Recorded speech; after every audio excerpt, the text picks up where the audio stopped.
सबको जय मसीह की।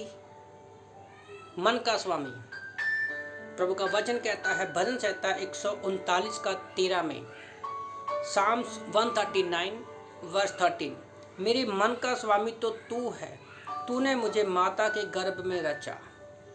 मेरे मन का स्वामी तो तू है।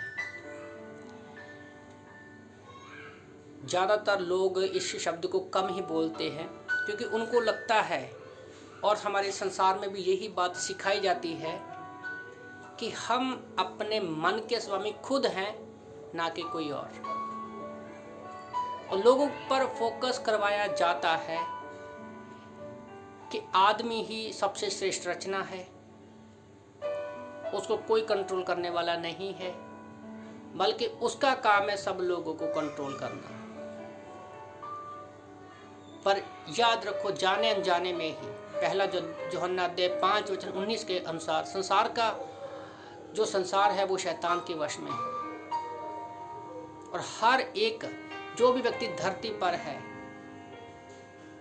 सबके मन का स्वामी एक्चुअल में वो ही है। पर जब हम परमेश्वर के वचन को जान लेते हैं, समझ लेते हैं कि एक्चुअल में हमारे मन का स्वामी कौन है, हम जब इस बात को खोजते हैं तो परमेश्वर हमें दिखाता है, दर्शाता है।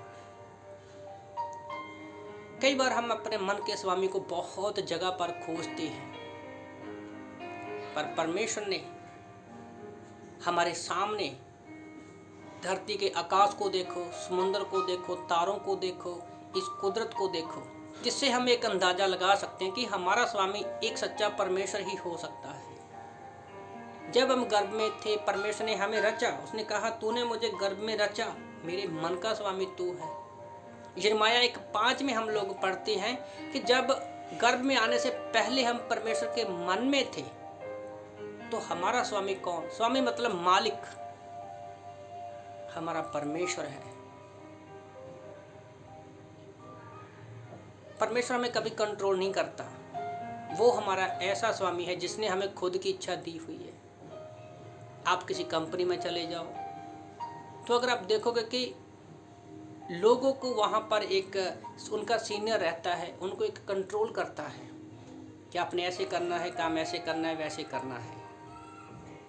पुराने ज़माने में जब दास थे तो उनको अपनी इच्छा के अनुसार क्या है काम नहीं कर सकते थे, उनको अपने स्वामी की आज्ञा के अनुसार ही काम करना पड़ता था। जो दिया वही खाते पीते थे, जैसा रहने को दिया वो उसी तरह ही वो रहते थे।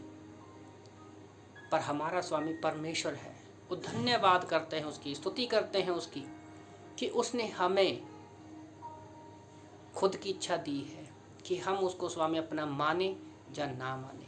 वो हमें कंट्रोल नहीं करता, तो हम अपनी स्व इच्छा से अपने आप को परमेश्वर के अधीन करते हैं। यीशु मसीह के बारे में सोचो, वो परमेश्वर था, पर फिर भी उसके मन का स्वामी कौन था? उसका पिता परमेश्वर था, यहोवा परमेश्वर था, और उसकी आज्ञा में वो चला। और उस स्वामी ने अपने बेटे को सर्वश्रेष्ठ बनाया। हमारा मन का स्वामी ऐसा है कि हमें दास नहीं बल्कि हमें अपने बेटे समझता है। यूहन्ना 15 में भी उसने कहा कि मैंने तुम्हें अपना दास नहीं बल्कि अपना स्वामी कहता हूँ। इफिसियों 6 में भी हमें पता है कि हमें स्वामियों के अधीन रहना है अगर आप एक विश्वासी हो। तो अगर आपके मन का स्वामी यीशु मसीह है, यहोवा परमेश्वर है, तो परमेश्वर की महिमा आपके द्वारा होगी।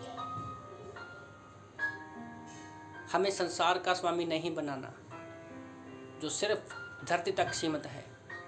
हमारा स्वामी हमें वो सारी वस्तुएं देता है, सारी आशीषें देता है। इफिसियों 1:3 के अनुसार स्वर्गीय आशीषें हमें देता है।